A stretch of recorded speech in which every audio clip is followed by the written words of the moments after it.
তামাম সৃষ্টিকুলের মধ্যে মানুষকে সর্বাধিক সম্মানিত বানিয়েছেন কে?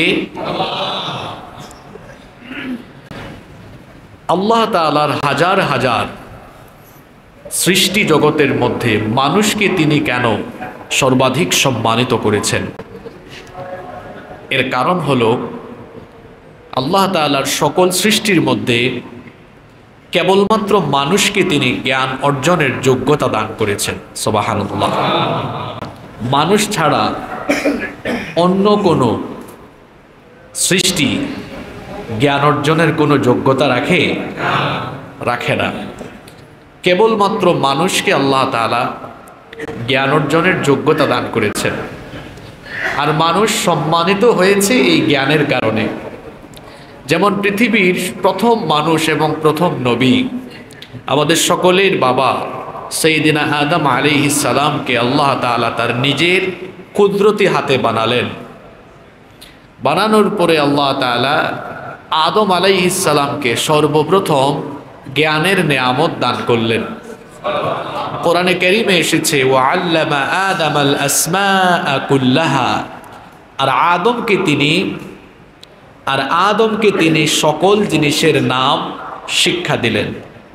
মুফাসসিরিনে কিরাম এর ব্যাখ্যায় লিখেছেন সকল জিনিসের নাম মানে হলো পৃথিবীর সকল কিছুর নাম এবং জ্ঞান আল্লাহ তাআলা আদম নবীকে শিক্ষা দিলেন। এরপরে কিছু জিনিসকে ফেরেশতাদের সামনে উপস্থাপন করে আল্লাহ তাআলা ফেরেশতাদেরকে বললেন, আমার ফেরেশতারা এই জিনিসগুলোর নাম তোমরা আমাকে বলো।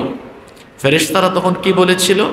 সুবহানাকা লা ইলমা লানা ইল্লা মা আল্লামতানা ইন্নাকা আনতাল আলিমুল হাকিম। তারা তখন বলেছিল আপনি পবিত্র, লা ইলমা লানা আমাদের কোনো জ্ঞান নাই, ইল্লা মা আল্লামতানা আপনি যতটুকু শিখিয়েছেন তা ব্যতীত আমাদের কোনো জ্ঞান নাই। অর্থাৎ তারা অপারগতা পেশ করলেন যে আল্লাহ এগুলো তো আমরা জানি না। আল্লাহ তাআলা তখন আদম আলাইহিস সালামকে ডাকলেন, বললেন আদম তুমি এই জিনিসগুলোর নাম বলে দাও। আদম আলাইহিস সালাম একটা একটা করে সবগুলো জিনিসের নাম বলে দিলেন।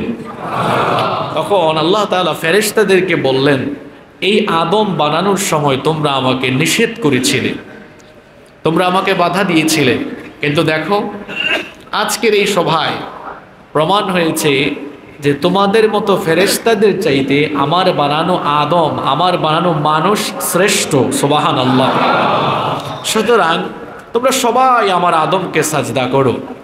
এই যে ফেরেশতাদেরকে আল্লাহ তাআলা সাজদা দেওয়ার হুকুম দিলেন, আদম আলাইহিস সালামকে সাজদা দিতে বললেন, এটা কিসের কারণে? জোরে বলতে হবে, জ্ঞানের কারণে। তাহলে সৃষ্টির সূচনা লগ্ন থেকে মানুষ সম্মানিত হয়েছে জ্ঞানের কারণে। আর জ্ঞান অর্জনের যোগ্যতা কেবল মানুষকেই দেওয়া হয়েছে। সম্মানিত মুসল্লিবৃন্দ, মানুষ বানিয়েছেন কে? সেই মানুষের জ্ঞান অর্জনের পদ্ধতি, জ্ঞান অর্জনের রূপরেখা, সেই মানুষের শিক্ষা কারিকুলাম কেমন হলে ভালো হয়, এটা আমরা বেশি ভালো জানবো না আল্লাহ ভালো জানবেন? যারা কথা বললেন না তারা কি আল্লাহ তাআলা থেকে মহাজ্ঞানী হয়ে গেলেন নাকি? তাহলে কথা বলছেন না কেন? আমাদেরকে আল্লাহ বানিয়েছেন, তো কোন মেথডে, কোন সিস্টেমে, কোন কারিকুলামে জ্ঞান অর্জন করলে মানুষের উপকার হবে, কল্যাণ হবে, মানুষের জন্য ভালো হবে, মানুষ বেনিফিটেড হবে, এটা আমরা ভালো বুঝবো না আল্লাহ ভালো জানেন? এজন্য আল্লাহ তাআলা আমাদেরকে সৃষ্টি করে শিক্ষা কারিকুলাম নিজে সেট করে দিয়েছেন। সুবহানাল্লাহ পড়বেন না? কারিকুলাম কেমন হবে, এই কারিকুলামের ভেতরে কোন কোন স্টেপ থাকবে, কোন কোন পর্যায়ে থাকবে, আল্লাহ তাআলা এটা সেট করে দিয়েছেন। কোরআনুল কারীম আল্লাহ তাআলা নাজিল করলেন, আর ওহীর অবতরণ, ওহীর সূচনা হলো, এখানে একটা বিষয় আপনারা খেয়াল করেন, ওহী নাজিলের স্টার্টিং ওহী নাজিলের সূচনা হলো শিক্ষা কারিকুলাম দিয়ে। আল্লাহ তাআলা চাইলে সর্বপ্রথম সলাতের কথা বলতে পারতেন কিনা? প্রথমে আল্লাহ তাআলা চাইলে যাকাতের কথা বলতে পারতেন। আল্লাহ তাআলা চাইলে প্রথমে সমাজ ব্যবস্থা, রাষ্ট্র ব্যবস্থার পদ্ধতির কথা বলতে পারতেন। কিন্তু আল্লাহ তাআলা আমাদের প্রিয় নবীজির উপরে যেদিন ওহী নাজিল করলেন, সর্বপ্রথম আমাদের নবীজির কাছে আল্লাহ তাআলা শিক্ষা কারিকুলাম সমন্বিত 5টি আয়াত নাজিল করলেন। তাহলে বোঝা গেল এই কোরআন সর্বপ্রথম মানুষকে শিক্ষা অর্জনের সঠিক পদ্ধতির নির্দেশিকা প্রদান করেছে। এ ব্যাপারে কোনো সন্দেহ আছে? কোনো সন্দেহ নেই। সর্বপ্রথম যখন নবীজির কাছে সাইয়েদিনা জিবরিল আমিন ওহী নিয়ে আসলেন, প্রথমেই এই উম্মতকে, এই কোরআন তো কোনো সার্বজনীন, এই কোরআন তো কোনো সাম্প্রদায়িক কিতাব নয়, এই কোরআন হলো সার্বজনীন কিতাব।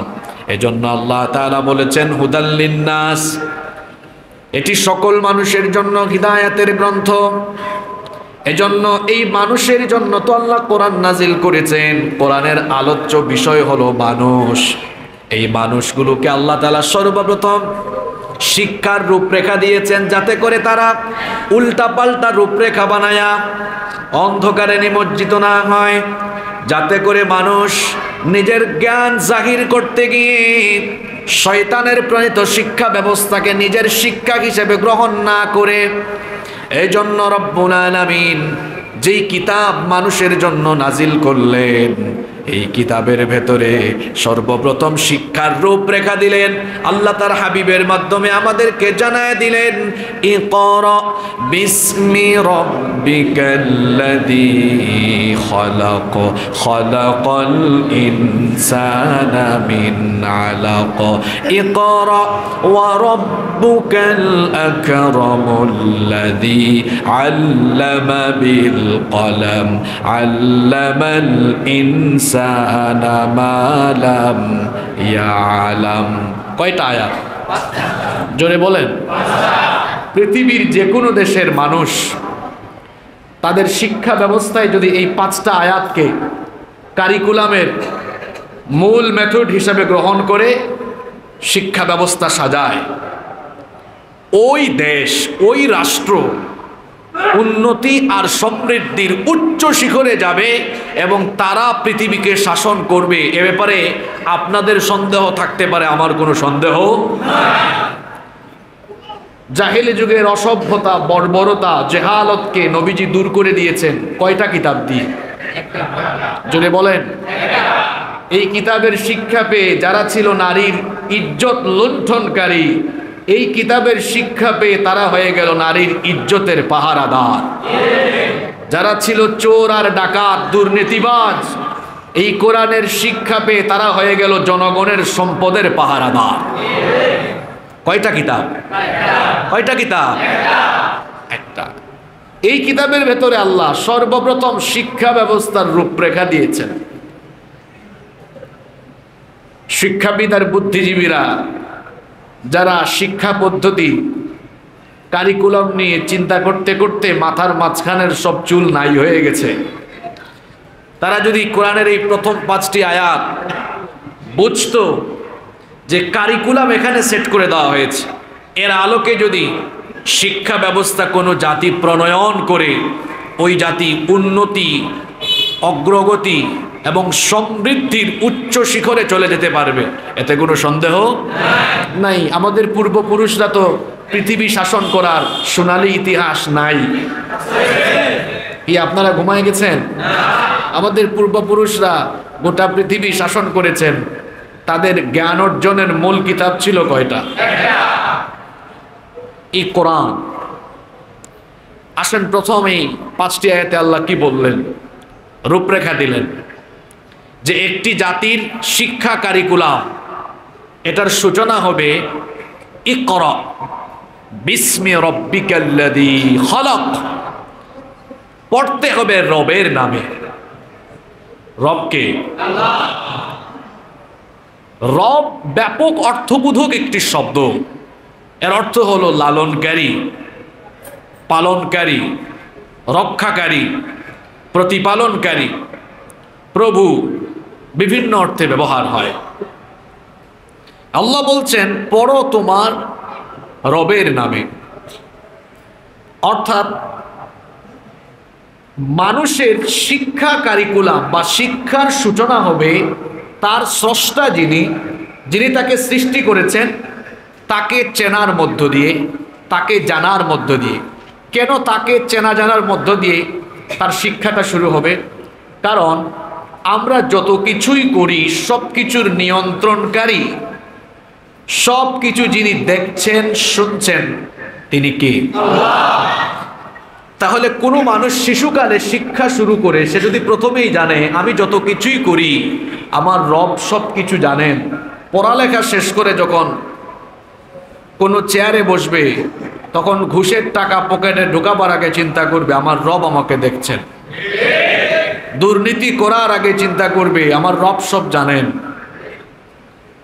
মাদ্রাসায় দিন শেখানো হয়, কোরআন শেখানো হয়। অনেকে মাদ্রাসা শিক্ষা ব্যবস্থাকে হুজুগের শিক্ষা ব্যবস্থা বলেন।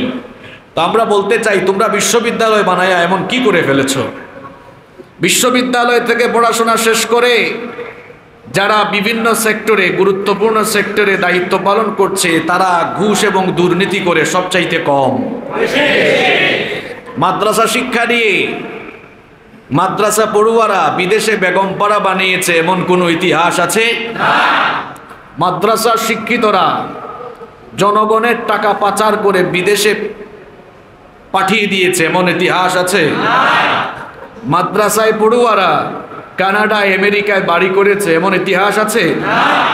বরং যে বিশ্ববিদ্যালয় নিয়ে তোমরা ফুটানি করো ওই বিশ্ববিদ্যালয়ে পড়ুয়ারা যারা দিনের জ্ঞান মোটেও পায় নাই এই সকল লোকেরাই বিভিন্ন পদে আসীন হওয়ার পরে জনগণের টাকা চুরি করে বিদেশে পাঠিয়েছে। রবের পরিচয় নাই, কিয়ামতের ভয় নাই, আখিরাতের ভয় নাই বলে এরা জনগণের টাকা চুরি করে বেগমপাড়ায়, কানাডায়, আমেরিকায় বাড়ি বানিয়েছে। যে শিক্ষা ব্যবস্থার মূলে তাকওয়া নাই, আল্লাহ ভীতি নাই, রবকে চেনার জানার কোনো উপায় নাই, এই শিক্ষা ব্যবস্থা দিয়ে একটি জাতির মানুষ শিক্ষিত হবে ঠিক, তবে সেগুলো শিক্ষিত চোর হবে, শিক্ষিত ডাকাত হবে, শিক্ষিত দুর্নীতিবাজ হবে, শিক্ষিত সন্ত্রাসী হবে। আল্লাহ তাআলা শিক্ষার কারিকুলাম দিচ্ছেন পর রবের নামে যিনি সৃষ্টি করেছেন। এমন পড়ালেখা যদি থাকে যেখানে রব চেনা যায়, রব জানা যায় এবং রবের কাছে একদিন দাঁড়িয়ে হিসাব দিতে হবে, এই ভয়টা যদি পড়ালেখার মাধ্যমে শিক্ষার্থীদের ভেতরে ঢুকিয়ে দেওয়া যায়, মিথ্যা বলবে, বদমাশি করবে, সন্ত্রাসী হবে, চাঁদাবাজ টেন্ডারবাজ হওয়ার স্বপ্ন দেখবে, মসজিদের জুতা চোর, তারপরে মানুষের ঘরে বাড়িতে চুরি করে এমন চোর, আর কলমের খোঁচায় রাষ্ট্রের সম্পদ চুরি করে এমন চোর, দুই চোর কি সমান? একটা শিক্ষিত চোর আর আরেকটা অশিক্ষিত চোর। মসজিদে যে জুতা চুরি করে সে অশিক্ষিত চোর, গ্রামে গঞ্জে মানুষের বাড়িতে পেটের ক্ষুধায় চুরি করে, যা বেশি পড়াশোনা করে নাই, অশিক্ষিত চোর। এই অশিক্ষিত চোরদের চাইতে শিক্ষিত চোরেরা আমাদের সমাজের জন্য, রাষ্ট্রের জন্য হুমকি কম না বেশি? এই লোক জুতা চুরি করেছে কয় টাকা? 2-4-5 হাজার টাকার, 10,000 টাকার জুতা চুরি করেছে, কিন্তু বিশ্ববিদ্যালয় থেকে সর্বোচ্চ ডিগ্রি নিয়ে কলমের খুঁচায় যারা দুর্নীতি করে তারা হাজার হাজার কোটি ডলার তারা চুরি করে ফেলে। তাহলে অশিক্ষিত চোরের চেয়ে শিক্ষিত চোর এত মারাত্মক কেন? কারণ এই শিক্ষিত চোর যে শিক্ষা পেয়েছে এটা সুশিক্ষা নয়, এটা অশিক্ষা, কুশিক্ষা। শত শত বছর ধরে আমরা কারিকুলাম একটা সেট করি আরেকটা আনি, আরেকটা সেট করি আরেকটা আনি, আর আল্লাহ তাআলা একদম গোড়ার মধ্যেই সূচনাতেই যে রূপরেখা দিয়েছেন এই রূপরেখা এটি চূড়ান্ত, এটি ফাইনাল। এই রূপরেখার উপরে যারা থাকবে এরা কখনো বিপদগামী হবে না। এখন তো রবের নামে পড়াশোনা নাই, এখন সকল পড়াশোনা হয়ে গেছে ফাইজলামি। আমাদের কোমলমতি বাচ্চারা কোন পথে যাচ্ছে? আজকে শুক্রবার জুমার দিনে দেখলাম কেন্দ্রীয় শহীদ মিনারে আন্দোলন হচ্ছে। আমি জুমায় আসার আগে দেখলাম, আপনারা দেখেছেন? দেখছেন কিনা আপনারা? আচ্ছা, আন্দোলন হচ্ছে, অভিভাবকরা কথা বলছেন, সকল স্তরের অভিভাবকরা খুবই বিরক্ত। কেন বিরক্ত? আমরা তো গত 2-3 বছর আগ থেকেই বলে আসতেছি যে এটা জাতির জন্য ভালো হবে না। মানুষ অনেক পরে এসে বুঝতে পেরেছেন। স্কুলে কলেজে শেখানোর কথা বাচ্চাদেরকে, কিভাবে তারা আগামীর পৃথিবীকে নেতৃত্ব দিবে, কিভাবে তারা আগামীর পৃথিবীর জন্য যোগ্য একজন মানুষ হবে, কিভাবে তারা নিজেদেরকে গড়ে তুলবে, তার কেরিয়ার সুন্দর করবে, কিভাবে তারা প্রযুক্তিময় এই বিশ্বে প্রযুক্তির ব্যবহার করে আগামীর বিশ্বে এগিয়ে যাবে, এগুলো না শিখিয়ে এখন আমাদের ঘরে বাড়িতে শেখার জিনিস, পারিবারিক শিক্ষা, এগুলো নিয়ে যাওয়া হয়েছে স্কুলে। এখন আমাদের ছেলে মেয়েদেরকে স্কুলে ডিম ভাজি শেখানো হয়, কিভাবে আলু ভর্তা বানাতে হয় সেটা শেখানো হয়।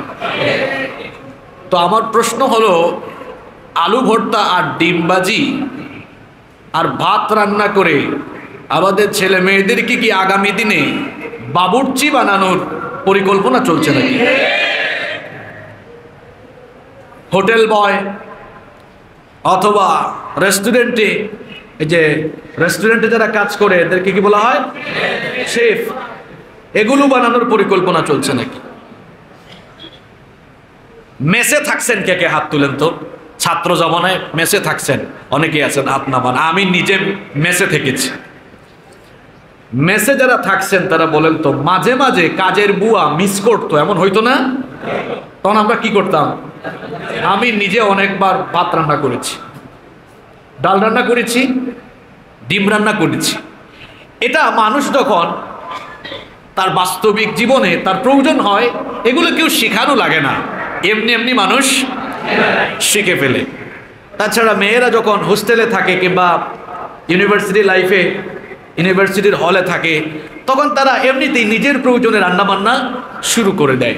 অথবা একজন মা তার মেয়েকে দেখা যায় একটা উপযুক্ত সময়ে মা ডেকে এনে এমনি বলে, মা তুমি আসো, একটু এই নাস্তাটা বানাও, আমি তোমাকে দেখাই দিচ্ছি, ওই নাস্তা বানাও, দেখো আমি কিভাবে রান্না করি।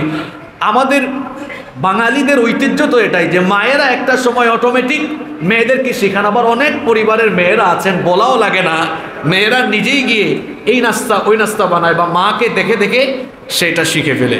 তা আমাদের পারিবারিক শিক্ষাকে এখন নিয়ে যাওয়া হয়েছে কোথায়? স্কুল কলেজে। সেখানে ডিম ভাজি কিভাবে করতে হয়, ভাত রান্না কিভাবে করতে হয়, আলু ভর্তা কিভাবে করতে হয়, এগুলো শেখানো হচ্ছে। আর বলা হচ্ছে এটা হচ্ছে বর্তমানে বিশ্বমানের শিক্ষা ব্যবস্থা। অথচ এই লেভেলের স্টুডেন্টদেরকে উন্নত বিশ্বে তারা কিভাবে প্রযুক্তিতে এগিয়ে যাবে, তারা কিভাবে আগামীর বিশ্বকে, আগামীর বিশ্বের জন্য নিজেকে প্রস্তুত করবে, সেটা তাদেরকে শেখানো হচ্ছে। আর আমাদের ছেলে মেয়েদের কি ডিম ভাজি শেখানো হচ্ছে, আলু ভাজি শেখানো হচ্ছে। শুধু তাই নয়, আমাদের ছেলে মেয়েদেরকে স্কুলে এখন কিভাবে ঘুমাতে হয়, কিভাবে ঘুম থেকে উঠতে হয়, কিভাবে বিছানা গুছাতে হয়, এগুলো শেখানো হচ্ছে। আমি কি বানিয়ে বলছি নাকি? ইউটিউবে আর ফেসবুকে সার্চ করে দেখেন হুজুরের কথাগুলোর মিল আছে কিনা। আমি যা বলছি সব দেখে শুনে পড়াশোনা করে এসে তারপরে বলছি। আমি একটা ভিডিও দেখলাম, হয়তো ক্লাস 6 বা 7-এ পড়ে একটা মেয়ে। তো আগে তো আমরা যখন স্কুলে যেতাম, আমরা ব্যাগের মধ্যে বই খাতা কলম নিয়ে যেতাম। এখন ছেলেমেয়েরা পেন্সিল নিয়ে যায়, বিভিন্ন রঙের পেন্সিল, আর্ট পেপার, তারপরে হাবিজাবি কত কিছু নিয়ে যায়।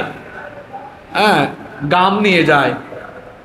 তারপরে আপনার আশ্চর্যের ব্যাপার হলো কোনো প্রতিষ্ঠানের শিক্ষার্থীরা এখন ব্যাগের মধ্যে বিছানার চাদর, কাঁথা বালিশ নিয়ে যায়। যে এটা কেন নিয়ে যাচ্ছ?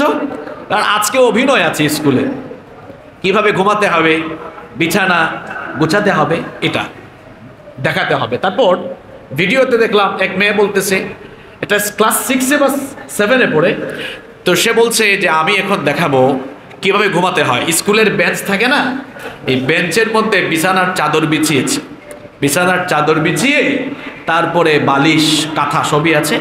তো বলছে কিভাবে ঘুমাতে হয় এখন আমি দেখাচ্ছি। এরপরে সে একটু এরকম করলো,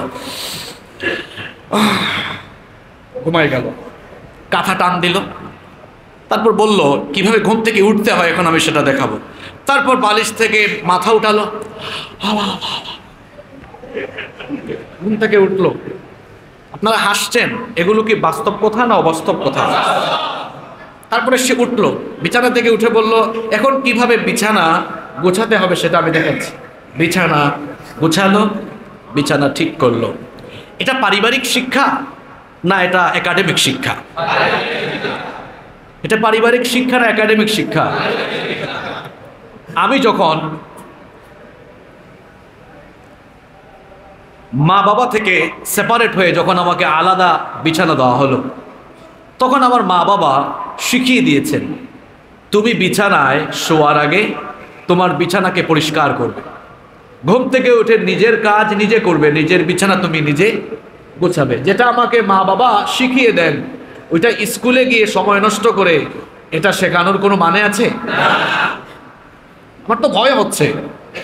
এখন তো দেওয়া হয়েছে প্রথম শ্রেণী, দ্বিতীয় শ্রেণী, ষষ্ঠ আর সপ্তম শ্রেণীতে নতুন কারিকুলাম। শুনতে পাচ্ছি এগুলো নাকি পর্যায়ক্রমিকভাবে একাদশ দ্বাদশ শ্রেণী পর্যন্ত যাবে। তো 6-7-এ যদি ঘুমানোর পদ্ধতি শেখানো হয়, আমার কেন জানি ভয় হচ্ছে 9-10 বা একাদশ দ্বাদশ শ্রেণীতে গিয়ে জামাইবু কেমনে ঘুমায় এটাও আবার শেখায় কিনা। এটা আমার আশঙ্কা, এটা আমার ভয়ের কথা আমি বললাম। সবচেয়ে অবাক করা কথা হলো 6-7-এ যে মেয়েটা পড়ে, তখন তার বালেগা হয়ে যাওয়ার সময়। এখানে দলাদলি বাদ দেন, আর যারা আওয়ামী লীগ করেন তাদের ছেলেমেয়েরা কি স্কুলে যায় না? যারা বিএনপি করেন তাদের ছেলেমেয়েরা স্কুলে যায় না? যারা জাতীয় পার্টি করেন তাদের ছেলেমেয়েরা স্কুলে যায় না? যারা অন্যান্য দল করেন সবার ছেলেমেয়েরা স্কুলে যায় কি যায় না? শিক্ষা ব্যবস্থা নিয়ে রাজনৈতিক চিন্তা ভাবনা করা উচিত। শিক্ষা আমাদের সবার জন্য, শিক্ষা আমাদের। আপনার মেয়েটা স্কুলের একজন স্যারের সামনে ঘুমাচ্ছে, উঠতেছে, ব্যাপারটা কি খুব সাধারণ বিষয়? স্বাভাবিক না অস্বাভাবিক? এখন যদি পরবর্তী ক্লাসগুলোতে এগুলা থাকে আনা হয় 8, 9, 10-এ, কি মারাত্মক কথা। একটা মেয়ে অভিনয় করে দেখাচ্ছে কিভাবে শুইতে হয়, কিভাবে উঠতে হয়। আচ্ছা, একজন মানুষ শুইলে উঠলে ক্লাসে বসে থাকার এক স্টাইল, আর মানুষ শুবে উঠবে এটা তো অন্যরকম আরেকটা শারীরিক বিভিন্ন ধরনের হতে পারে। তো এগুলো কি বিদ্যালয়ে অভিনয় করার বিষয়? এরকম করে উন্নত শিক্ষা ব্যবস্থার নাম করে আমাদের সন্তানগুলোকে আজে বাজে জিনিস শিখাইয়া সন্তানগুলোর ভবিষ্যৎ নষ্ট করার পরিকল্পনা চলছে।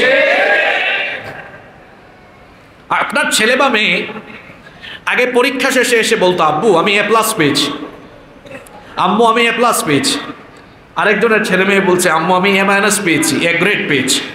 তখন বাবা মা বুঝে নিতেন A+ মানে হলো আমার ছেলে প্রত্যেকটা বিষয়ে 80 নাম্বারের উপরে পেয়েছে, A গ্রেড পেয়েছে মানে 70-এর উপরে পেয়েছে, A- মানে 60-এর উপরে পেয়েছে। এখন ফলাফলের গ্রেডিং পদ্ধতি তুলে দিয়ে সূচক পদ্ধতি দেওয়া হয়েছে। ত্রিভুজ, চতুর্ভুজ এবং বৃত্ত। 6-7-এ পড়ে এরকম ছেলে মেয়েদের বাবারা এখানে আছেন না, পরিবারের সদস্য? আমি কি ঠিক বলছি কথাটা? এসে বলে আব্বু আমি ত্রিভুজ পেয়েছি। ফেসবুকে একটা ভিডিও দেখেছি, এক ছেলে এসে বলছে আব্বু আমি ত্রিভুজ পেয়েছি। তো বাপ তখন বলছে পরীক্ষায় তোমাকে ত্রিভুজ দিয়েছে, এটা কি আমি তো বুঝলাম না। ত্রিভুজ, চতুর্ভুজ, বৃত্ত এগুলো ফলাফলের সূচক। যে সর্বোচ্চ ভালো করবে তার ফলাফল হলো ত্রিভুজ, মানে ভালো আছে। আর যার অবস্থা মিডিয়াম ক্যাটাগরির তাকে বৃত্ত দেওয়া হয়। আর যার অবস্থা ভালো নয়, আরও ভালো করতে হবে, তাকে চতুর্ভুজ দেওয়া হয়। যারা এই শিক্ষা কারিকুলাম বানিয়েছে তারা বলছেন যে আমরা আসলে জিপিএ 5-এর অসুস্থ প্রতিযোগিতা থেকে মানুষকে বের করে আনার জন্য এই পদ্ধতি চালু করেছে। কি জাতের সাংঘাতিক কথা! আপনি বলছেন প্রতিযোগিতা কমাতে চাচ্ছেন, আগে জিপিএ 5-এর জন্য ছেলেমেয়েরা প্রতিযোগিতা করত, গার্ডিয়ানরা প্রতিযোগিতা করত, তো একই তো কথা। আগে A+-এর জন্য প্রতিযোগিতা করত, আর এখন ত্রিভুজ পাওয়ার প্রতিযোগিতা করবে। নাম দুইটা কিন্তু জিনিস নাম দুইটা, জিনিস বাংলাদেশের মানুষকে আপনারা পাগল ভাবেন নাকি? মানুষ সব কিছুই বুঝে। A+ পাওয়ার প্রতিযোগিতা আগে হতো, এখন কি হচ্ছে? ত্রিভুজ পাওয়ার প্রতিযোগিতা হচ্ছে। এখানে আরেকটা বিষয় অত্যন্ত লক্ষণীয়, সেটি হচ্ছে ব্যক্তিগত মূল্যায়ন এখন আর নাই। রোল নাম্বার উঠিয়ে দেওয়া হয়েছে 1, 2, 3। এটা নাকি বৈষম্য। বলা হচ্ছে এই শিক্ষা ব্যবস্থা, এটার মাধ্যমে বৈষম্য সৃষ্টি হচ্ছে, আমাদের সন্তানরা এরা উন্নত হবে না, সমৃদ্ধ হবে না। তো যারা এই কারিকুলাম বানিয়েছে তাদের কাছে আমার প্রশ্ন, আপনাদের জামানায় যারা পড়াশোনা করেছে তারা কি উন্নত হয় নাই? তারা কি চিকিৎসক হয় নাই? তারা কি ডাক্তার হয় নাই? তারা কি ইঞ্জিনিয়ার হয় নাই? তারা কি আইনজীবী হয় নাই? বরং শিক্ষা ব্যবস্থাকে কিছুদিন পর পর পরিবর্তন করে এখন গত 8-10 বছরে দেখা গিয়েছে যারা আসতেছে মেধা শূন্য, মেধাহীন। আগামী দিনে আমরা ভালো ডাক্তার পাবো কিনা, ভালো ইঞ্জিনিয়ার পাবো কিনা, ভালো আইনজীবী পাবো কিনা, প্রত্যেকটা মানুষ এখন সন্দিহান হয়ে গিয়েছে। ব্যক্তিগত মূল্যায়ন উঠিয়ে দেওয়া হয়েছে। একটা ক্লাসে যদি 20-30 জন শিক্ষার্থী থাকে, তাহলে কে সবচেয়ে ভালো বা কার ক্যাটাগরি কেমন, কার লেভেলটা কেমন, এটা জানার কোনো উপায় এখন আর নাই। পরীক্ষা হলো মান যাচাইয়ের মাধ্যম। পরীক্ষা ছাড়া কি কোনো মানুষের লেভেল যাচাই করা যায়? আরে পরীক্ষাটা তো আল্লাহ তাআলার তরফ থেকে প্রবর্তিত পদ্ধতি। প্রত্যেক নবী রাসূলও জীবনের পরীক্ষা দিয়েছে। আমাদের জীবনের সকল ক্ষেত্রে পরীক্ষা আছে। বাচ্চারা পরীক্ষা থেকে অনেক কিছু শিখবে। বলা হয় না পরীক্ষা আছে, এটার নাম এখন মূল্যায়ন দেওয়া হয়েছে। একটা হচ্ছে সামষ্টিক মূল্যায়ন, আর একটা হচ্ছে আপনার বার্ষিক মূল্যায়ন। তবে ব্যক্তিগতভাবে মূল্যায়ন না করে করা হচ্ছে দলগত মূল্যায়ন। আর এই দলগত মূল্যায়নের নাম করে কি করা হচ্ছে? একটা ক্লাসে ধরেন 20-30 জন শিক্ষার্থী আছে, আপনাদের কি কষ্ট হচ্ছে? একটা ক্লাসের শিক্ষার্থীদেরকে বিভিন্ন দলে ভাগ করা দেওয়া হয়। দলের বিভিন্ন নাম দেওয়া হয়, জবা, গোলাপ, বেলি, শাপলা, ABCD, ক খ গ ঘ, বিভিন্ন ধরনের নামে ভাগ করে দেওয়া হয়। তো সেখানে এক এক গ্রুপে একাধিক শিক্ষার্থী, কয়েকজন শিক্ষার্থী থাকে। দলে দলে ভাগ করে দিয়ে তাদেরকে দলগত কাজ দেওয়া হয়। বলা হয় তোমার দলের কাজ হলো এইটা, আগামীকালের এটা কাজ, এটা তোমরা তৈরি করে আনবা। তোমার দলের কাজ হচ্ছে এটা, তোমার দলের কাজ হচ্ছে এটা। তো এরপরে সন্তানরা বাড়িতে যায়, আর শিক্ষা প্রতিষ্ঠান থেকে বলে দেওয়া হয়েছে সকলেই একটা হোয়াটসঅ্যাপ গ্রুপের আওতাভুক্ত থাকবে। দলগত কাজের জন্য তোমরা যোগাযোগ করবে। আমি ফেসবুকে, ইউটিউবে দেখলাম কিছু ভিডিও, অভিভাবকগণ বলছেন আমরা স্কুল থেকে শিক্ষার্থীদেরকে যখন বাড়িতে আনতে চাই তারা বাড়িতে আসতে চায় না, বলে আমাদেরকে টিচার দলগত কাজ দিয়েছেন, এখন আমার দলের যারা আছে তারা একটা বাসায়, আমার এক ফ্রেন্ডের বাসায়, সেখানে আমরা যারা আছি আমরা সবাই মিলে গ্রুপ স্টাডি করব। এইরকম করে বন্ধু বান্ধবীর আড্ডা এখন স্কুল থেকেই পথ দেখায় দেওয়া হচ্ছে। বুঝতে পেরেছেন? আড্ডা আর মাস্তি, চিল। এখনকার বাচ্চারা চিল বুঝে। 6, 7, 8-এর ছেলেরা ফেসবুক আইডি খুলে তারা ছবি দিয়ে তারপর উপরে ক্যাপশন দিয়েছেন চিল এন্ড মাস্তি। চিন্তা করেছেন? এগুলো কি বাস্তব কথা না অবাস্তব কথা? দলগত কাজ দেওয়া হয়েছে। বলা হয়েছে, শিক্ষক বলে দিলেন তোমরা গুগলে সার্চ করে, ইউটিউবে সার্চ করে তোমরা এগুলো কাজ তৈরি করে আগামীকাল আনবা। তো শিক্ষক আপনার কাজ কি? যদি ছেলে মেয়েরা এইসব করতে হয়, আপনার কাজটা কি আমরা জানতে চাই। আপনার দায়িত্ব ছিল আপনি কাজ করে ছেলে মেয়েদেরকে শিখিয়ে দেওয়া। আমাদের ছাত্র জীবনে আমাদের শিক্ষকরা তো আমাদেরকে শিখিয়ে দিয়েছেন, ইস্টাবলিশড হতে আমাদের বা আমাদের ফ্রেন্ডদের তো কারো কোনো অসুবিধা হয় নাই। আমাদের ব্যাচমেটদের অনেকে ইউরোপে আমেরিকায় প্রতিষ্ঠিত হয়ে গিয়েছে, যাদেরকে আপনারা উন্নত বিশ্ব বলেন, যেই দেশে যাওয়ার জন্য আপনারা পাগল পারা, আমাদের ব্যাচমেটদের অনেকেই সেই দেশে গিয়ে এখন খুব চমৎকার সুন্দর জীবনযাপন করছে। আমাদের পরিবারের আত্মীয় স্বজনের অনেকেই আছেন চলে গিয়েছেন। তো আগের শিক্ষা ব্যবস্থা কি এতটাই খারাপ ছিল? খারাপ থাকলে তারা প্রতিষ্ঠিত হলো কিভাবে? দলগত কাজ দেওয়া হলো। আগে বাচ্চারা সন্ধ্যায় বাসায় এসে তার পরের দিনের পড়া রেডি করত, পড়তো, অঙ্ক করত, প্র্যাকটিক্যাল বিভিন্ন কাজ করত। আর এখনকার ছেলেমেয়েরা বাড়িতে আসার পর আব্বু আম্মুকে বলে, আব্বু ফোন দাও, আম্মু ফোন দাও। এখন আমরা ফোনের মধ্যে গ্রুপ কলে যুক্ত হয়ে আমরা দলগত কাজটা তৈরি করব, অথবা আমরা গ্রুপ চ্যাট করে আমাদের কাজ আমরা তৈরি করব। তো যদি সন্ধ্যায় এসে গ্রুপে স্টাডি করা লাগে, তো স্কুল কলেজ খোলা রেখেছেন কেন? স্কুল কলেজ বন্ধ করে দেন, অনলাইনেই সব চালু হোক। তাইলে স্কুল আপনারা খোলা রাখলেন কেন? স্কুলে যে 7-8 ঘন্টা থাকে, ওই টাইম তো হচ্ছে অনুশীলনের সময়, পড়া বুঝাইয়া দেওয়ার সময়। তো সেখানেই তো পড়া আপনার বুঝাইয়া দেওয়ার কথা। বলে দিলেন দলগত কাজ করবে। একটা বাচ্চার হাতে ফোন, ফোন বাচ্চা ব্যবহার করবে, এটা নির্দিষ্ট একটা সময়ে, যখন তার মধ্যে ম্যাচিউরিটি আসে। একটা ছেলেকে একটা মেয়েকে যখন বাবা মা এসএসসি বা ইন্টারমিডিয়েট লেভেল শেষ করে ঘরের বাইরে দিয়ে দেয়, হোস্টেলে দেয় বা বিভিন্ন জায়গায় দেয়, এখন ছেলে মেয়ের সাথে যোগাযোগের জন্য বাবা মা তখন কি ফোন দেয় না? একটা নির্দিষ্ট সময়ে দেয়, যখন তার ম্যাচুরিটি আসে, সে বুঝতে শিখে যে এটা আমাকে ভালো কাজে ব্যবহার করা দরকার। আমরা নিজেরাও ফোন ব্যবহার করেছি, কিন্তু নির্দিষ্ট একটা বয়সে আমাদের বাবা মাই হাতে ফোন দিয়েছে। ওটা নির্দিষ্ট বয়সে, যে বয়সে একটা ছেলে বা মেয়ে ভালো বুঝে মন্দ বুঝে। এখন যার বয়স 12, 13, 14 বছর, ওই সময় তো উতাল পাতাল বয়স, নানা রকম চিন্তা চেতনা আছে। আমরা সবাই এই বয়স পার করে আসছি না? তো ওই বয়সে, বয়সন্ধিকালে বিভিন্ন উতাল পাতাল চিন্তা চেতনা আসে মানুষের মাথায়, কিন্তু দেখা যায় এটা আবার একটা সময় এই সব চিন্তা চেতনা কি হয়ে যায়? বন্ধ হয়ে যায়। তো একটা সময় তো বাবা মাই সন্তানদের হাতে ফোন দেয়, কিন্তু না, ফোন বাচ্চাদেরকে এখন তাড়াতাড়ি হাতে দেওয়ার ব্যবস্থা করা হয়েছে। এখন বাচ্চারা বাসায় এসে সন্ধ্যার পর থেকে রাত 10টা, 11টা, 12টা বেজে যায়, বাচ্চাদের ফোনের কাজ শেষ হয় না। আমি কি সত্য বলেছি না মিথ্যা বলেছি? বাবা মা অতিষ্ঠ। মা কি ঘরের কাজ করবে, রান্না বান্না করবে, বাসা গুছাবে, আর বাবা কি অফিসে চাকরি বা ব্যবসা ওই কাজ করবে, না ছেলে মেয়েকে পাহারা দিবে? আমি গত পরশুদিন এক মায়ের কথা শুনছিলাম। সেই মা বলছেন, আমি আমার একটা মাত্র ছেলে, আমার এক ছেলেকে নিয়ে আমার কত স্বপ্ন, আমার এখন দিনরাত কান্না করতে করতে চলে যায়। ওই মহিলার বক্তব্য ফেসবুকে, ইউটিউবে এখনো আছে। সেই মহিলা বলছেন যে আমার ছেলে ক্লাস 7-এ পড়ে, সেখানে তাকে কাজ দেওয়া হয়েছে একটা প্রজেক্ট তৈরি করার জন্য। সে বাসায় এসে সন্ধ্যার পরে ফোন হাতে নিয়ে রাত 12টা বেজে গেল তার বন্ধুদের সাথে কথা বলতে বলতে। আমি বললাম, বাবারে তুমি রাত 12টা পর্যন্ত এত সময় কি কথা বলো? আমাকে বলে কি, আম্মু তুমি এগুলো বুঝবা না। আমি তখন বললাম, আমি না বুঝতে তোরে জন্ম দিলাম কেমনে, তুই আমারে বুঝাস।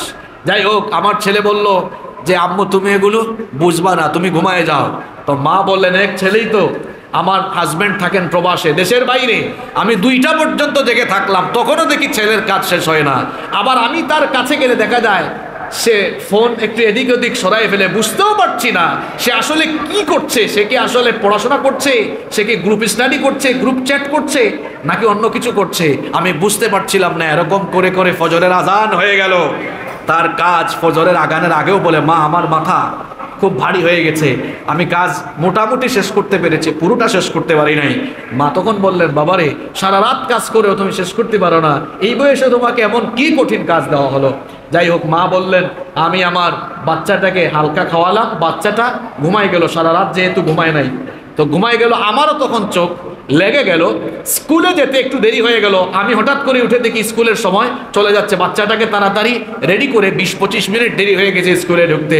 স্কুল থেকে ফোন চলে গিয়েছে। এখন আমার বাচ্চাকে বলা হয়েছে, এই তোমার অভিভাবকের নাম্বার দাও। এখন বাচ্চাও টের পেয়েছে যে আমার মা তো সব জানে, সুতরাং মায়ের নাম্বার না দিয়ে দিয়েছে বাপের নাম্বার। তখন প্রতিষ্ঠান থেকে ফোন দেওয়া হয়েছে বাপকে, আর বাপ ফোন করেছে মাকে, কি তুমি আমার ছেলে মেয়েদের প্রতি যত্ন রাখো না, সকালবেলা তুমি নাক ডাকে ঘুমাও, ছেলেটাকে সময় মতো স্কুলেও দাও না। মহিলা বলছেন আমি এখন স্কুলের প্যারায়ও শেষ, হাজবেন্ডের প্যারায়ও শেষ, বাচ্চার প্যারায়ও শেষ, আমরা বাঁচতে চাই, আমরা সুন্দর একটা শিক্ষা কারিকুলাম চাই। এটা মায়ের বক্তব্য। আরেকজন মহিলার বক্তব্য খুব বেশি ভাইরাল হয়েছে, আপনারা দেখেছেন। ওই মহিলা খুব চমৎকার চমৎকার কিছু কথা বলেছেন। এই যে বাচ্চার হাতে ফোন দেওয়া হলো, এখন সে কি হোয়াটসঅ্যাপে তার ব্যাচমেটদের সাথে দলগত কাজ করে, নাকি গুগলে বা ইউটিউবে গিয়ে আজে বাজে জিনিস দেখে? এটা কয়জন মা বাবাই বা খেয়াল রাখতে পারে? এইরকম করে আমাদের কোমলমতি বাচ্চারা নষ্ট হয়ে যাচ্ছে। অল্প বয়সে হাতে ফোন পাওয়ার পরিণতি হয়েছে এই যে কুড়িগ্রামের ভুরুঙ্গামারি থেকে ৫ম শ্রেণীতে পড়ুয়া এক ছেলে তার ২ বান্ধবীকে নিয়ে কুড়িগ্রামের ভুরুঙ্গামারি, কত দূরে! কুড়িগ্রাম থেকে ঢাকায় আসতে লাগে প্রায় ১০ থেকে ১২ ঘন্টা, সেখান থেকে কক্সবাজারে আসতে আরো কত ঘন্টা। ক্লাস 5-এ পড়ে ছোট্ট পুচকা এই ছেলে তার ২ বান্ধবী নিয়ে কক্সবাজারে ঘুরতে এসেছে। আপনারা কি খবরটা জানেন? কি জানেন না আপনারা? তো এই বয়সে বান্ধবী বানাই ফেলছে, তাও একটা না, আরে বাপরে বাপ, কয়টা? এই ছেলে, এই পুচকা পুলা ক্লাস 5-এ বানাইছে 2টা, সামনের ক্লাসে যে আরো কয়টা হবে আল্লাহু আলাম। এটা কোন শিক্ষা ব্যবস্থা দেওয়া হয়েছে, কোন কারিকুলাম, যেখানে বাচ্চাদের হাতে ফোন দেওয়া হয়েছে? তাহলে কি বিশ্ববিদ্যালয় লেভেলে আমাদের ছেলেমেয়েরা যাওয়ার পরে তারা যেন ধর্ষণের সেঞ্চুরিয়ান হয়, এই পরিকল্পনা বাস্তবায়নের নিমিত্তে কি এই কারিকুলাম দেওয়া হয়েছে নাকি আমরা জানতে চাই। ক্লাস 5-এ পড়ে ছেলে 2টা বান্ধবী নিয়ে কক্সবাজার চলে গিয়েছে। ইন্না লিল্লাহি ওয়া ইন্না ইলাইহি রাজিউন। ভাবা যায়? হ্যাঁ, চিন্তা করছেন আপনি?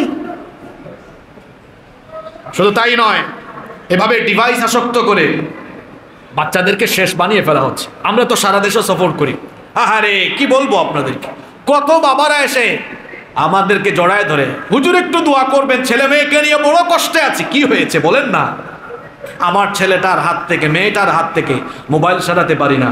হ্যাঁ, এমন অনেক পরিচিত মানুষ ফোন করেছেন, হুজুর আমার ছেলে মেয়ে ক্লাস 8-9-এ পড়ে, আমার ছেলে আরেক মেয়েকে ভাগায়া নিয়ে আসছে। এটা কি নাউজুবিল্লাহ শুধু বলার বিষয়, বাস্তবতার সাথে মিল আছে? কথা বলেন, মিল আছে? অ্যাসাইনমেন্টের নামে তাদের হাতে ফোন তুলে দেওয়া হচ্ছে, তাদের হাতে ফোন দেওয়া হচ্ছে, আর এই ফোন পেয়ে বাচ্চারা ধ্বংসের পথে যাওয়ার সুযোগ পেয়েছে। কম না বেশি? মারাত্মক জিনিস। এবার খেয়াল করেন, কয়েকটা সাবজেক্ট কারিকুলামে নতুন অ্যাড করা হয়েছে। শারীরিক শিক্ষা, শারীরিক শিক্ষা এটা হলো ফাইজলামি শিক্ষা। আপনারা কি স্কুল কলেজ লাইফ শেষ করে এসেছেন, শারীরিক শিক্ষা পড়েছেন আপনারা? শরীরের শিক্ষা, আরে বাপরে বাপ। সেই শারীরিক শিক্ষা বই, স্বাস্থ্য সুরক্ষা বই আমার কাছে ক্লাস 6-এর বই আছে, দেখতেছেন আপনারা? আমি গত 2-3 দিন শিক্ষা বোর্ড থেকে 6-7-এর বইগুলো ডাউনলোড করেছি। ডাউনলোড করে একদম বইয়ের প্রথম পাতা থেকে শেষ পাতা পর্যন্ত ভালোভাবে পড়েছি আমি, লাইন বাই লাইন মনোযোগ দিয়ে পড়েছি। পড়ার পরে আমি আশ্চর্য হয়েছি, কি ঢুকানো হয়েছে এগুলো। এখানে 2য় অধ্যায়, এই অধ্যায়ের শিরোনাম কি? আমার কৈশোরের যত্ন। এই চ্যাপ্টারে বয়সন্ধিকাল নিয়ে আলোচনা হয়েছে। বয়সন্ধিকাল নিয়ে আলোচনা করার পরে এখানে বিভিন্ন পয়েন্ট আসছে, আপনারা নিজেরা গিয়ে মিলাবেন যে হুজুর কি বলেছে, সত্য বলেছে নাকি মিথ্যা বলেছে। আচ্ছা, ছোটবেলা থেকে দিনে দিনে মানুষের শরীরে একটা পরিবর্তন আসে কি আসে না? 3 বছর আগে আপনি যেমন ছিলেন, আপনি কি আজকে তেমন? শারীরিক একটা পরিবর্তন মানুষের মধ্যে আসে। এটা কি শিক্ষক বই পড়িয়ে ক্লাসে ডিসকাশন করার কোনো বিষয়? এটা তো মানুষ অটোমেটিক বুঝে যে আমার আস্তে আস্তে সময়ের সাথে সাথে আমার মধ্যে বিভিন্ন পরিবর্তন। এই বইয়ে খোলামেলা আলোচনা করা হয়েছে বয়সন্ধিকালে একটা ছেলের মধ্যে কি পরিবর্তন আসে, একটা ছেলের মধ্যে কি পরিবর্তন আসে। মাঝে মাঝে তার স্পাম নির্গত হয়, এটা পর্যন্ত এখানে বলা হয়েছে। একটা মেয়ে তার শারীরিক পরিবর্তন আসে এবং এই সময়ে শরীরের বিভিন্ন জায়গায়, আমাকে মাফ করবেন আপনারা, এগুলো বলতে হচ্ছে আপনাদেরকে সতর্ক করার জন্য। আপনারা আমার ভাষায় কষ্ট পাবেন না, এটা বইয়ের ভাষা, মাফ করবেন আমাকে। বিভিন্ন জায়গায় শরীরের বিভিন্ন অঙ্গে প্রত্যঙ্গে লোম গজায়। তারপরে শরীরের বিভিন্ন পরিবর্তন নিয়ে আলোচনা হয়েছে, অনুভূতির পরিবর্তন হয় এই বয়সে আলোচনা করা হয়েছে। তো ফেসবুকে একটা ভিডিও দেখলাম, জানি না এই ভিডিও আপনারা কে কে দেখেছেন। এই বয়সন্ধিকালে মানুষের যে শরীরে পরিবর্তনের কারণে ভিন্ন রকম অনুভূতি, এক এক বয়সে মানুষের এক এক অনুভূতি হবে, এটা স্বাভাবিক। কিন্তু এক টিচার এক মেয়ের গায়ে হাত দিয়ে বলছেন, এই বয়সে একটু অনুভূতির পরিবর্তন আছে, আমি যে তোমার গায়ে হাত দিলাম, তোমার কি কোনো অনুভূতি হচ্ছে? ওই মেয়ে তখন বললো, স্যার আপনি কি করছেন এগুলা? ওই স্কুলের মেয়েরা আন্দোলন করেছে, আপনারা কি এই ভিডিওটা কেউ দেখেছেন? মাশাআল্লাহ, অনেকে দেখেছেন। এই ভিডিও দেখার পরে আমি আসলে মানুষের রাগ আর কত কন্ট্রোল করা যায়, আমার ইচ্ছে হয়েছিল তারে যদি পাইতাম, তারে আমি সেরা স্যান্ডেল দিয়ে ইচ্ছা মতো পিটাইতাম। সে শিক্ষক নামের কলঙ্ক, মানুষ সবে জানো, সে একটা অসভ্য। এই কারিকুলাম বানিয়েছে কারা? আর এগুলো পড়াচ্ছে কারা? কি বদমাইশি! একটা মেয়ের শরীরের মধ্যে অনুভূতি সৃষ্টি হয় না, সেটা তোর মতো শিক্ষক নামের জানোয়ার। এটা জানার কোনো দরকার আছে? আপনার মেয়েকে আপনি পাঠাবেন কিভাবে বলেন আমাকে? আপনার বোনকে পাঠাবেন কিভাবে আপনি? কি কঠিন অবস্থা দেখেন, কি সুন্দর মিলানো। এখন তো আবার বলা হচ্ছে আমরা সৃজনশীল শিক্ষা ব্যবস্থা এনেছি। আর কি সৃজনশীল দেখেন, এখানে এই বয়সন্ধিকাল নিয়ে আলোচনা করে এখন বলা হচ্ছে, আচ্ছা বয়সন্ধিকালের পরিবর্তন সম্পর্কে আমাদের ধারণা, চলো আমরা লিখি। আমার শরীরে আমি কি ধরনের পরিবর্তন লক্ষ্য করছি, আর আমি কি ধরনের পরিবর্তন লক্ষ্য করছি আজে বাজে ভাষায়, এগুলো কি আমি আমার বইয়ে বা খাতায় এটা লেখার দরকার আছে? আচ্ছা আমরা যখন ছোট ছিলাম, বড় হয়েছি, যেমন এখানে মাফ করবেন আপনারা, আমি আগে আপনাদেরকে বলেছি কিছু ভাষা আমাকে ব্যবহার করতে হচ্ছে। এখানে মেয়েদের পিরিয়ড এই বয়সে শুরু হলে, পিরিয়ডে তারা কি কি করবে, ইন্না লিল্লাহ, এগুলো আমি পড়তে পারবো না, এখানে সব লিখে দেওয়া হয়েছে। আচ্ছা একটা মেয়ের পিরিয়ড আরম্ভ হলে তাকে সহযোগিতা করে তার মাই বলে দেয় যে মা এখন তোমার এটা হবে, ওইটা হবে, তুমি এটা করবা, সেটা করবা, এটা মা শিখাই দেয়। এটা কি আমাদের দেশে তো সহশিক্ষা চলছে, ছেলে মেয়ে ক্লাসে এখন বলা হচ্ছে যে একটা মেয়ের বয়সন্ধিকালে তার যখন পিরিয়ড আরম্ভ হয়, তার মাঝে মাঝে মন খারাপ থাকে, চেহারা মলিন হয়। এটা যখন এগুলা জানতেছে তো দেখা যাবে স্কুলের মধ্যেই এমন একটা পরিস্থিতি সৃষ্টি হবে, ওই ক্লাসে পড়ুয়া ছেলেরা তারাও একটু মাঝে মাঝে মেয়েদেরকে বলবে, কিরে দোস্ত তোর কি শুরু হয়েছে? কথা বলছেন না কেন আপনারা? এগুলো শেখানো হচ্ছে, ছেলে মেয়েদের মধ্যে কি পরিবর্তন আসে অনুভূতির, সেটা শেখানো হচ্ছে। এবং আপনারা আশ্চর্য হয়ে যাবেন যে এই চ্যাপ্টারের এই আলোচনার শেষে পরবর্তী তৃতীয় অধ্যায় কি মিলাইয়া দেওয়া হয়েছে দেখেন না, ছবি শুদ্ধা কি লেখা হয়েছে, চলো বন্ধু হই। এখানে কার ছবি দেখছেন আপনারা? একটা ছেলে আর একটা ছেলে মেয়েদের বন্ধুত্ব হয়। হ্যাঁ আপনাদের চিন্তায় হতে পারে যারা বানিয়েছেন, কিন্তু এদেশের মানুষ সংবিধানেই তো আছে প্রত্যেককে তার ধর্ম চর্চা করার সুযোগ দেওয়া উচিত। সকল ফ্যামিলি কি একরকম? অনেকে আছেন বাচ্চাদেরকে স্কুলে পড়ান, কলেজে পড়ান, কিন্তু তারা পারিবারিক জীবনে দিনদার, দিন মানেন। তারা কখনো চান না তার মেয়ে অনেক বন্ধুদের সাথে আড্ডা দিক, তার ছেলে অনেক মেয়েদের সাথে আড্ডা দিক। এটা স্কুল কলেজে পড়ে এমন সন্তানের অভিভাবকও কখনো চায় না। মজার ব্যাপার হচ্ছে দ্বিতীয় অধ্যায়ে বয়সন্ধিকালের পরিবর্তন নিয়ে আলোচনার পরে তৃতীয় অধ্যায়ে আলোচনা হয়েছে চলো এবার কি হয়, বদ্ধ হয়। মানে বিষয়টা এমন, এখন তো আমার মধ্যে কি আছে তুমি জানছো, তোমার মধ্যে কি আছে আমিও জানছি, এবার আসো বন্ধু হই। আচ্ছা এই বন্ধুত্বের দাবি কি হবে এখানে আবার আছে যে প্রিয় বন্ধু হওয়ার উপায়। শোনেন না, আমি কয়েকটা লাইন পড়ি। বন্ধুর কথা মনোযোগ দিয়ে শোনা, তার অনুভূতি বুঝার চেষ্টা করা, আমি তাকে ঠিকভাবে বুঝেছি কিনা প্রয়োজনে তার কাছ থেকে শুনে নেওয়া। মনে হচ্ছে জামাইয়ের বউয়ের আলোচনা চলছে। তার অনুভূতিকে সম্মান করা, তাকে দোষারোপ, তার মধ্যে অনুভূতি আসতে পারে তার কারণে তাকে দোষারোপ, আরো অনেক কিছু সেখানে হচ্ছে। তো বয়সন্ধিকালে শারীরিক পরিবর্তন নিয়ে আলোচনার পর চলো বন্ধু হই, এই আলোচনার পরে দেখা যাচ্ছে ছেলের মেয়েরা আসলেই বন্ধুই হচ্ছে, নইলে কুড়িগ্রাম থেকে কক্সবাজারে আসছে কেন? ঠিক কিনা বলেন? আমাদের বাচ্চাদেরকে প্রেম প্রীতি শেখানোর দায়িত্ব আমরা কি কোনো স্কুলকে দিয়েছি নাকি? সুতরাং এই যৌন উন্মাদনামূলক শিক্ষা ব্যবস্থাকে, এই কারিকুলামকে একত্রিত করে ডাস্টবিনে ছুঁড়ে ফেলতে হবে। ধর্ম, বর্ণ, জাতি, ধর্ম, দল, মত নির্বিশেষে সোচ্চার আওয়াজ তুলতে হবে। এখন নভেম্বর মাস, জানুয়ারি মাসে আমাদের বাচ্চাদের হাতে বই দেওয়া হবে, ডিসেম্বর মাসে আমরা ঘোষণা শুনতে চাই এই অসভ্য এবং এই যৌন সুরসুরিমূলক শিক্ষা ব্যবস্থাকে সাগরে নিক্ষেপ করে দিতে হবে। কোনোভাবেই আমাদের বাচ্চাদেরকে এটা পড়াতে দেওয়া যায় না। এখন আমরা কি হুজুররাই সব সময় কথা বলবো নাকি? দেশের সাংবাদিক মহল, সাংবাদিক ভাইয়েরা, বুদ্ধিজীবী যারা আছেন, প্রশাসনে যারা আছেন, আপনারা যারা আছেন, আপনাদের ছেলে মেয়ে আছে, আমার একটা সন্দেহ, যারা এই কারিকুলাম বানিয়েছে, এই কারিকুলামে তাদের সন্তানরা পড়াশোনা করে কিনা। আমার কেন জানি মনে হয় তাদের সন্তানদেরকে তো তারা বিদেশে পড়াশোনা করাচ্ছে, আর এই শিক্ষা কারিকুলাম আমাদের ঘাড়ের উপরে তারা চাপায়া দিয়েছে। এখানেই শেষ নয়, এখানেই শেষ নয়। বর্তমান এই শিক্ষা ব্যবস্থাকে অনেক ব্যয়বহুল করে ফেলা হয়েছে। আলুর কেজি কত সেটা তো আপনারা জানেন। এখন আলু ভর্তাও এখন খাওয়া যায় না। সেখানে প্রতিদিন ছেলে মেয়েদেরকে রং পেন্সিল, আর্ট পেপার।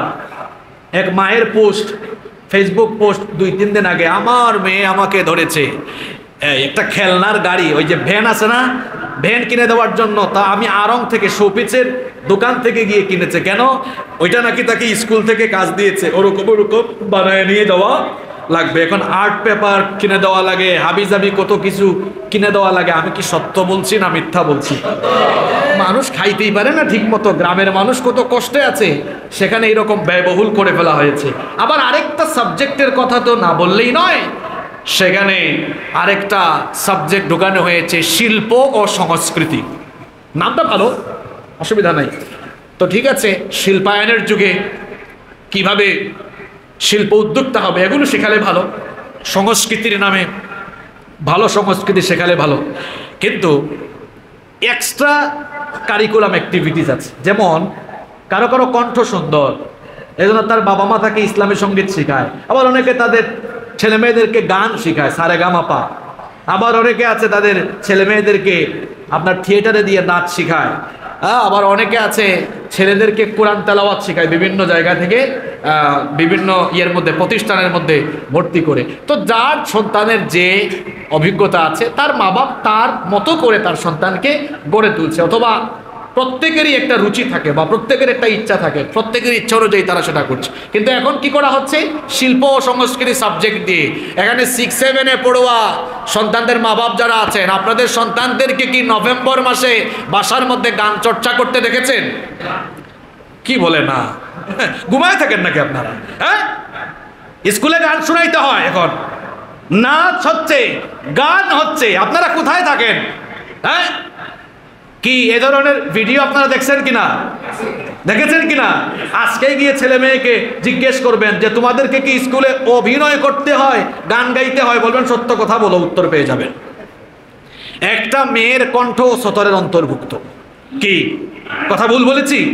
সেখানে একটা মেয়ে গান গাইছে, তার স্যারদের সামনে, তার সহপাঠী বন্ধুদের সামনে গান গাইছে, নাচতেছে, ইন্না লিল্লাহি ওয়া ইন্না ইলাইহি। এভাবে আমাদের সন্তানদেরকে নাচ গান শিখাইয়া মনে হচ্ছে যেন এই শিক্ষা দিয়ে আগামীর দিনের নর্তকী আর গায়ক বানানোর পরিকল্পনা চলছে। শুধু তাই নয়, শুধু তাই নয়, আরো কত কথা বলতে গেলে অনেক সময় লাগবে। ইসলাম বিদ্বেষী অনেক কিছু ঢুকিয়ে দেওয়া হয়েছে, বিবর্তনবাদ, যেটা নিয়ে আমি এর আগে বলেছি, আজকে বলবো না, এবং ইসলাম বিদ্বেষী নানান ধরনের ছবি কার্টুন ঢুকিয়ে দেওয়া হয়েছে। এবার আমি সর্বশেষ 2-3 মিনিটে বলতে চাই, এই অবস্থা থেকে জাতিকে উত্তরণের জন্য কিছু প্রস্তাবনা আমি পেশ করতে চাই, কিছু প্রস্তাবনা পেশ করতে চাই। চলমান এই শিক্ষা কারিকুলামকে সংশোধন করে এই কারিকুলামকে আমাদের বাচ্চাদের জন্য সুন্দর করে সাজানো হোক, এটা আমাদের সকলের প্রত্যাশা। আমি 5টি প্রস্তাবনা পেশ করছি। নাম্বার 1, 1 নাম্বার হচ্ছে শিক্ষা কারিকুলাম প্রণয়নের সময় শিক্ষাজীবী, শিক্ষক, বুদ্ধিজীবী, সাংবাদিক, রাষ্ট্রের গুরুত্বপূর্ণ ব্যক্তিদের পাশাপাশি সেই কারিকুলাম প্রণয়ন কমিটিতে দেশের অভিজ্ঞ এবং শীর্ষস্থানীয় উলামাদেরকে অবশ্যই রাখতে হবে। কারণ এদেশের সংখ্যাগরিষ্ঠ মানুষ মুসলমান, উম্মতের ডাক্তার হচ্ছেন উলামায়ে কেরাম, কারণ তারা উম্মার কল্যাণের পক্ষে, উম্মার স্বার্থে সব সময় তারা অবদান রাখেন। এজন্য কারিকুলাম প্রণয়ন কমিটিতে অবশ্যই শীর্ষস্থানীয় উলামায়ে কেরামদেরকে রাখতে হবে, এটা প্রথম প্রস্তাব। 2 নম্বর প্রস্তাবনা হচ্ছে জোর করে শিক্ষা ব্যবস্থা চাপিয়ে দিয়ে এই দেশের ধর্মীয় সম্প্রীতি নষ্ট করা যাবে না। এখানে আমরা হিন্দু, বৌদ্ধ, খ্রিস্টান, মুসলিম বিভিন্ন ধর্মের মানুষরা মিলেমিশে বসবাস করি। এক ধর্মের সাথে আরেক ধর্মের আমাদের কোনো অসুবিধা, মিলেমিশে আমরা এখানে বাস করি। এদেশের সংখ্যাগরিষ্ঠ মানুষ মুসলমান, কিংবা কোনো ধর্মই, ইসলাম ছাড়াও কোনো ধর্মই বিবর্তমান তথ্যকে সমর্থন করে, বিজ্ঞানও সমর্থন করে না। সুতরাং এই ধর্মবিদ্বেষী শিক্ষা এটা কারিকুলাম থেকে বাতিল করতে হবে। পাশাপাশি ইসলাম বিদ্বেষী ছবি, কার্টুন যেগুলো ঢোকানো হয়েছে সেগুলোর মাধ্যমে ইসলামকে খাটো করা হয়েছে। শুধু ইসলাম নয়, হিন্দু, বৌদ্ধ, খ্রিস্টান, অন্য কোনো ধর্মকে খাটো করা হোক, এটা আমরা কেউই চাই না। সুতরাং ধর্মীয় সম্প্রীতি যেন ঠিক থাকে, জোর করে কোনো শিক্ষা ব্যবস্থা জাতির ঘাড়ে চাপিয়ে দেওয়া যাবে না। 3 নম্বর হলো সকল ক্লাসে, শিক্ষার সকল স্তরে ধর্মীয় শিক্ষাকে বাধ্যতামূলক করতে হবে। কারণ ধর্মীয় শিক্ষা যদি শিক্ষা ব্যবস্থা থেকে বাদ পড়ে যায়, তাহলে সেই ছেলেমেয়েরা কখনোই আদর্শবান হতে পারবে না। আমি তো শুরুতেই অনেকগুলো কথা বলেছি, রবের ভয়, আখিরাতের ভয় না থাকলে মানুষ কোনো খারাপ কাজ করতে তার বিবেক কখনো তাকে বাধা দিবে না। এজন্য প্রত্যেক স্তরে দিনী শিক্ষাকে বাধ্যতামূলক করে দিতে হবে। দেখেন তো আমাদের ছেলেমেয়েরা যাদের এ লেভেলে ছেলেমেয়েরা পড়ে, কিংবা যারা ব্রিটিশ কারিকুলামে বা ইংলিশ মিডিয়ামে পড়ে, তাদের ছেলেমেয়েরা দ্য ডেইলি স্টার হাতে নিলে বুঝে, তারা পত্রিকায় কি লেখা হয়েছে, একটা ইংরেজি ম্যাগাজিন হাতে নিলে বুঝে যে কি লেখা আছে। তো আমাদের ছেলে মেয়েদেরকে ইংরেজি শেখানোর পাশাপাশি, বিজ্ঞান শেখানোর পাশাপাশি সমান তালে যদি কোরআন শেখানো হয়, আরবি শেখানো হয় স্কুলে, কলেজে, সব জায়গায়, তো দেখা যাবে আমাদের সন্তানরা কোরআন পড়বে, পাতায় পাতায় উল্টাবে আর কোরআন বুঝবে। সুবহানাল্লাহ। কোনো ধর্ম কি মানুষকে কখনো উগ্রবাদ শেখায়? তাহলে আমাদের সন্তানগুলো এরকম কোরআন বুঝুক, আমরা চাই কি চাই না? 4 নম্বর, ডারউইনের এই বিবর্তনবাদ মতবাদকে কারিকুলাম থেকে চিরতরে বাদ দিতে হবে। 5 নম্বর এবং সর্বশেষ হলো সহশিক্ষা, এটা বাদ দিতে হবে। তাহলে বলবেন আমরা এত শিক্ষা প্রতিষ্ঠান পাবো কোথায়? ছেলেদের জন্য আলাদা, মেয়েদের জন্য আলাদা? না, ছেলে মেয়েদের জন্য আলাদা প্রতিষ্ঠানের দরকার নাই। পিরিয়ড সিস্টেম করেন, মর্নিং সেশন আর একটা করেন আপনার দুপুরের সেশন। আপনি মেয়েদের সেশনটা দিয়ে দেন সকাল 7টা 8টা থেকে দুপুর 12টা বা 1টা পর্যন্ত, ছেলেদের সেশন দিয়ে দেন দুপুর 12টা থেকে বিকাল 4টা পর্যন্ত। সেশন ওয়াইজ ভাগ করে দিলেন, ছেলেরা আলাদা পড়লো, মেয়েরা আলাদা পড়লো। এখন অনেকে ভাবতে পারেন এই হুজুররা সব জায়গায় কথা বলে কেন? তো তাদেরকে আমার প্রশ্ন, বিপরীত লিঙ্গের প্রতি আকর্ষণ এটা কি মানুষ নিজে থেকে বানিয়েছে না সৃষ্টিগত? যারা বলে না সহশিক্ষার কারণে কিছুই হবে না, আমি বলি আপনি একজন বিশেষজ্ঞ ডাক্তার দেখান, আপনি আসলে শারীরিকভাবে সুস্থ কিনা সেটা যাচাই করা দরকার। একটা প্রাণী, একটা পশু, সে বিপরীত লিঙ্গের কাউকে খুঁজে, কুকুর বিপরীত লিঙ্গের কাউকে খুঁজে, গরু দেখবেন বিপরীত লিঙ্গের কাউকে খুঁজে। প্রত্যেকটা প্রাণী বিপরীত লিঙ্গের কাউকে খুঁজে। নারী পুরুষের মধ্যে সৃষ্টিগতভাবে একটা অ্যাট্রাকশন আছে, তো সেজন্যে তাদেরকে শিক্ষা তো ইসলাম হারাম করেনি। তাদেরকে যদি আপনি সেপারেটলি শিক্ষা দেন, তারা শিক্ষাও পাবে, পাশাপাশি আমাদের ছেলে মেয়েগুলো আদর্শবান থাকবে, ভালো থাকার একটা ব্যবস্থা হবে। এজন্য সহশিক্ষা বাদ দিয়ে ছেলে মেয়েদের আলাদা সেকশনে পড়ানো হোক। আজকে সর্বশেষ যে কথাটি বলতে চাই, কেউ কেউ বলছেন এই শিক্ষা ব্যবস্থা দেওয়া হয়েছে আধুনিক বিশ্বে নিজেকে তৈরি করার জন্য, এই দেশটাকে উন্নত বানানোর জন্য। কেউ কেউ বলছেন যারা এই কারিকুলামের বিরোধিতা করেন তারা আসলে দেশের উন্নতি চান না।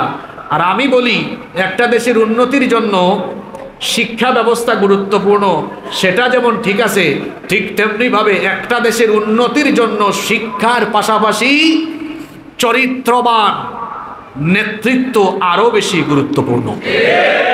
একটা দেশ উন্নত হতে হলে যারা দেশের টাকা বিদেশে পাচার করে, চুরি করে, দুর্নীতি করে, ঘুষ খায়, লুটপাট করে, সেই জায়গাগুলোতে চরিত্রবান, আল্লাহর ভয়, আখিরাতের ভয় আছে, এই রকম মানুষদেরকে বসাতে হবে, যাতে করে চরিত্রবান মানুষেরা চুরি ডাকাতি বাদ দিয়ে সেই সকল চরিত্রবান মানুষেরা যদি পরকালীন জবাবদিহিতা নিয়ে তারা যদি নেতৃত্ব দেয়, তাহলেই উন্নতির শিখরে, সমৃদ্ধির শিখরে যাওয়া সম্ভব। 71 সালে স্বাধীন হয়েছে কাতার ব্রিটিশদের থেকে, আমরাও 71 সালে পাকিস্তানি জানোয়ারদের থেকে স্বাধীনতা পেয়েছি। পার্থক্য হলো এই, আমাদের দেশটা একটু বড়, অনেক বড় কাতারের চেয়ে। কাতার ছোট দেশ, কিন্তু তারা অর্থনৈতিকভাবে শক্তিশালী। তারা গত বছর বিশ্বকাপে যে টাকা খরচ করেছে, এই বিশ্বকাপে যে খরচ করেছে, এটা দিয়ে বাংলাদেশকে কয়েক বছরের বাজেট দেওয়া যাবে। অর্থনৈতিকভাবে এত শক্তিশালী হয়েছে কেন তারা? কারণ আমাদের দেশের মতো সেই দেশে চুরি বেশি, ডাকাতি বেশি। শেষ কথা বলে দেই, চুরি ডাকাতি বেশি আছে কেমনে বুঝবেন? শেষ কথা বলি, একদম স্ট্রেইট ফরওয়ার্ড বলছি, কষ্ট পেলেও কিছু করার নেই। অনেকে তো আছেন যে মেয়ে বিয়ে দেওয়ার সময় সরকারি চাকরি শুনলে বাপরে বাপ যে খুশি।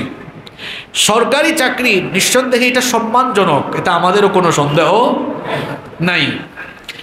তো সরকারি চাকরির বেতনের কি স্কেল, এটা তো আমাদের সবার জানা। আমাদের দেশে সর্বোচ্চ বেতন, সর্বোচ্চ স্কেলে বেতন পান মহামান্য রাষ্ট্রপতি, কারণ তিনি রাষ্ট্রের সর্বোচ্চ কর্তা। ওনার বেতন হলো 1,20,000 টাকা। তাহলে মহামান্য রাষ্ট্রপতির বেতন যদি 1,20,000 টাকা হয়, তাহলে এই প্রজাতন্ত্রের বাদবাকি কর্মচারীদের বেতন এর থেকে কম না বেশি? এর চেয়ে নিঃসন্দেহে কম। তাহলে 40, 50, 60, 70, 80,000 টাকা বেতন পায়, কিন্তু দেখা যায় হাতের মধ্যে 2টা 3টা আইফোন। সরকারি চাকরিজীবীর হাতের মধ্যে অ্যাপল ওয়াচ। সে যে টাকা বেতন পায়, তার নিজের খরচ, বউ বাচ্চা, পরিবারের খরচ দেওয়ার পরে একটা আইফোন কিনতেই তার 2 বছর লাগার কথা।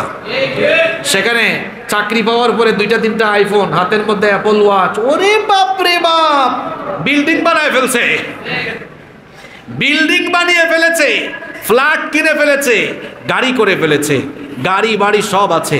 সরকারি চাকরি করে চাকরির পাশাপাশি অন্যান্য ব্যবসা বাণিজ্যে ইনভেস্টমেন্ট না থাকলে সৎ থেকে কখনো সরকারি চাকরি সারা জীবন করেও একটা বাড়ি বানানো সম্ভব হবে কিনা, এটা চিন্তার বিষয়। তাহলে বোঝা গেল চাকরি করে 4-5 বছর বাড়ি গাড়ি সব হয়ে গেছে, এই লোকটা ঘুষখোর, দুর্নীতিবাজ, এটা একটা হারামখোর, এতে কোনো সন্দেহ নয়। তার এত কিছু হয় কিভাবে? পাগলা। তার বেতনই তো হলো 50-60 হাজার টাকা। প্রজাতন্ত্রের কর্মচারী প্রশাসনিক সেক্টরে কাজ করে 50-60 হাজার টাকা বেতন পায়। চট্টগ্রাম শহরে বাড়ি বানিয়ে ফেলেছে। চিন্তা করেন, 10-15 বছর চাকরি করে বাড়ি বানিয়ে ফেলেছে, গাড়ি কিনে ফেলেছে। এটা কোন ক্যাটাগরির চোর? এটা কি জাত চুরি করেছে, কি জাতের ডাকাতি করেছে? চিন্তা করে দেখেন। এই চুরি ডাকাতি বন্ধ হবে তখন যখন শিক্ষা ব্যবস্থায় ভালো জিনিস শিখবে। হুজুরদের বিরুদ্ধে যারা এত কথা বলে, কোন হুজুরদেরকে দেখেছেন আপনারা বিদেশে বাড়ি বানাতে, বিদেশে টাকা পাচার করতে দেখেছেন? শিক্ষা কারিকুলাম ঠিক করতে হবে।